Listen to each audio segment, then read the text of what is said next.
G'day guys, welcome to today's video, and today we're gonna see what are, in my opinion, the best handling mods you can do to your Toyota Starlet.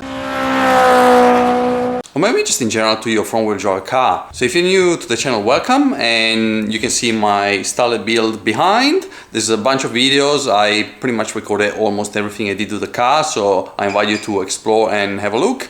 But if you've been following the build, now you know they have done a lot of handling mods. So everything I've done is basically for handling or aesthetics. The engine is still stock, so it's still slow, but it became much more fun and capable in the corners. So today we're gonna see the top 3 handling mods that you can do to your Starlet to actually make it more fun. And surprisingly, they're actually budget friendly. So the first and best handling mod you can do to your Starlet, but probably to any car, are obviously the tires. So on my Starlet, I currently have Hankook's Ventus RS4s. Those are 195/50 R15, so pretty chunky for this kind of car, and they provide plenty of handling. This is pretty much a dry type of tire, so they give the best on the dry and when it's warm. So when it's warm, they actually heat up a little bit and they improve the handling. So, but even when they're cold, they're not as bad as other semi-slicks that I've tried. On the wet, in my experience, they're actually not bad at all. Maybe because this car is very light and the weight affects the handling on the wet as well. Like the Clio, it understeers enormously when it's wet. It's so great when it's dry, but even on PS4s, it understeers a lot.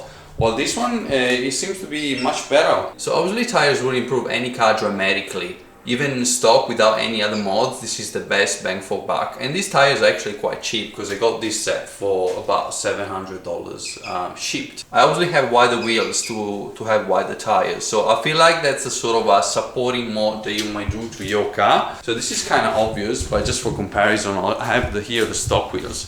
And you can see how thin they are. Even if you were going to put the same tire on these wheels, obviously the result would be less impressive. And also there will be more flex because these are 13. So this is a kind of supporting mod for the best results. Obviously you work out what fit in your car. In my case, in the rear, you can see I'm very close. So I had to roll the arches. I'm not sure if you can see underneath, but yeah, I had to roll the arches here.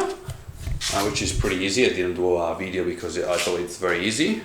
Now, as best second handling mod, in my case, it's not going to be Coilovers, and I know many people will be surprised by that, but in my case, it has been this thing here, which is the rear anti-roll bar or sway bar, as you want to call it. It's a white line kit. It's adjustable as well, so there's 3 settings that you can dial in on here. So as you see, I'm in the softer one. 3 holes here. So the closer you get, the stiffer it becomes. At the moment I'm still in the softer. It was working well for me with these settings. Even if you got the same parts, the results might vary a lot depending on how you set it up. But in my case, this one worked very well. So I made a video of the install. I'll put it up there as well. But in my case, made a massive difference. I feel like it also looks cool from the back. You got this kind of little support for the back wheels that make it look quite racy.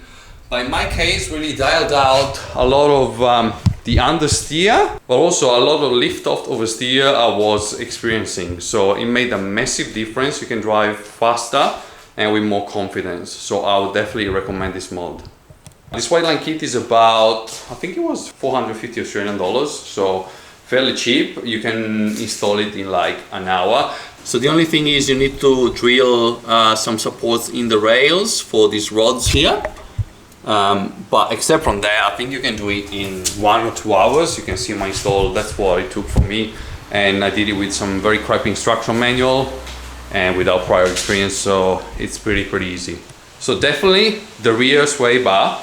The front one, actually, I wouldn't actually suggest it because when I put it on first, it actually increased understeer, which was pretty bad. And then when I put the back one, that's when the magic happened.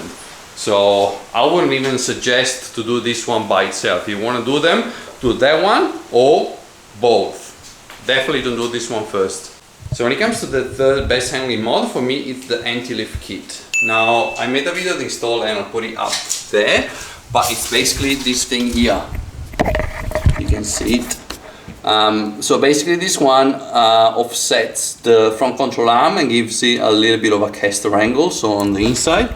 So it makes the car much more stable, especially in high-speed corners. But for me, what it improved and what car really needed was a bit more feel through the steering wheel. So it made it a little bit harder, and you can definitely feel more stable and more controllable in high-speed corners particularly. And I think this is something that this car definitely needed. In some other cars, you know, my more modern chassis or more sporty chassis, maybe they don't need it, but this car definitely needed it. And it's about, I don't know, $200. So it's such a cheap mod, but makes a massive difference. So I think if you go with those 3 mods, tires, rear sway bar, and anti-lift kit, you're gonna have a very fun car. Notable inclusion that I did include was obviously the coilovers. Now let's see why.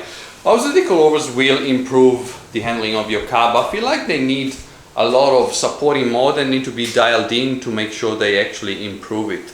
So if you put them in and they don't set it up properly, it might actually make it worse as well. And then on a front-wheel drive car, you need the fanad rod that you need at the back just to adjust it. Because when you lower it, this one is gonna pop out and the other one will pop in, so you have to adjust that. You need to adjust the rebound depending on what settings your coilovers have.